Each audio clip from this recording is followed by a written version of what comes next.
आयुष्यामध्ये कॉन्फिडन्सचा गेम आहे सगळा. आपल्याला ताण कशाच होतो, तो माणूस माझ्या तसं का बोलला, ती व्यक्ती माझ्या असं का वागली, ते मला तसं का म्हटले, मग त्याचा सतत विचार करत राहणं.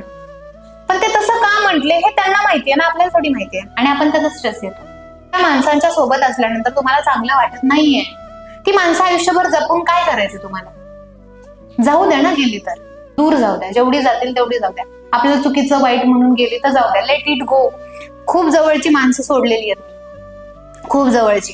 असं वाटत होतं की कधीच ही माणसं आपल्यापासून लांब जाणार नाही, अशी माणसंही सोडलेली. त्यावेळेस मला जाणवलं की त्यांच्या सोबत असताना माझा कॉन्फिडन्स कमी होतोय, आणि आयुष्यामध्ये कॉन्फिडन्सचा गेम आहे सगळा. आत्मविश्वास जर तुमचा जबरदस्त असेल ना, यू कॅन डू एनिथिंग. आणि जिथे गेल्यानंतर तुम्हाला तुमचा कॉन्फिडन्स कमी वाटतोय, ती जागा, ती माणसं, ती परिस्थिती जेवढी लांब करता येईल तेवढी लांब.